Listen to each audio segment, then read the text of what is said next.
Welcome to the new Camtasia Studio. We encourage you to watch and play with this Getting Started project video to learn some of the most important concepts of using the editor. If you want more in-depth tutorials that will walk you through the entire process of recording, editing, and sharing your videos, then please watch the Getting Started tutorials using this link under the Help menu. The editor is divided up into three main areas: the clip bin, the timeline, and the canvas. The canvas is where you see your video during playback and can move, resize, and reposition all media however you want. The timeline is where you assemble and edit your video. At the top of the timeline, tick marks represent time in terms of minutes and seconds. When building a video, you'll work in a horizontal manner, beginning from the left and moving sequentially through time toward the right. The tracks are layered on top of each other, so media you add on higher tracks is viewed on top of media on lower tracks in the canvas. For example, this callout is placed on top of the video track on the timeline, and therefore is on top of the screen video on the canvas. If I drag the video track on top of the callout on the timeline, the callout is now hidden behind the video on the canvas. Use the zoom slider to magnify the view of the timeline. This is very helpful when making precise cuts and selections, like removing ums in your audio. New media can be dragged and dropped on an existing track, or a new track is automatically created when media is dropped at this location at the top of the timeline. To change the position of a clip on the timeline, just drag it. To change the duration of a clip, drag the edges in either direction.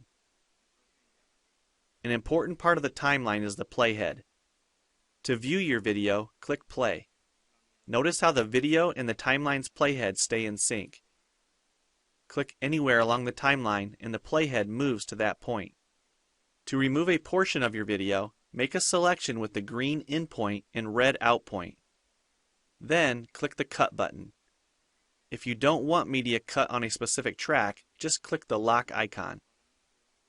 If you make a mistake while editing, press Ctrl-Z on the keyboard to undo, or choose Edit Undo. Double-click the playhead to deselect. Next, we'll look at the clip bin in the library. The clip bin holds recordings, audio files, images, and title slides being used in the project you're currently working on.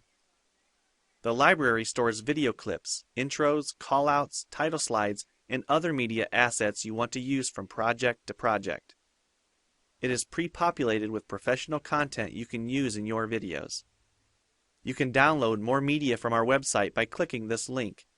You'll find a lot more music, callouts, and animated titles to use in your projects, and it's all free. Once you find something you like this callout for example, just drag it to a track on the timeline and resize and reposition it as needed.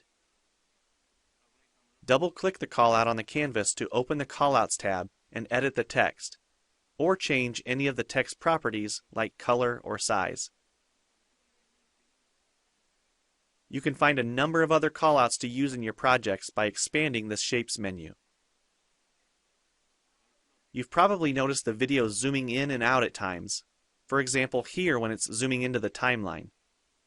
To learn more about adding and customizing zoom and pan animations to your video, check out the other Getting Started tutorials on our website.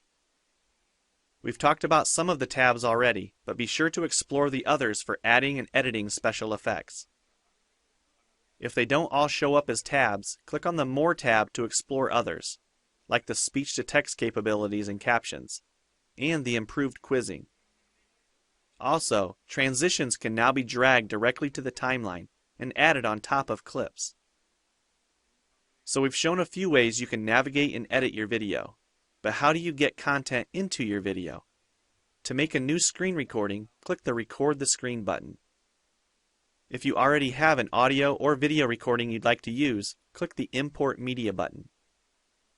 When you're done with your video project, you'll need to click the Produce and Share button to create a shareable video. Expand this menu to see a variety of presets. We have a new video player that plays back your MP4 video and includes other interactive features like table of contents, closed captions, quizzes, and even hotspots. These features are available when hosting your video on TechSmithScreencast.com or the video and player on your own web server.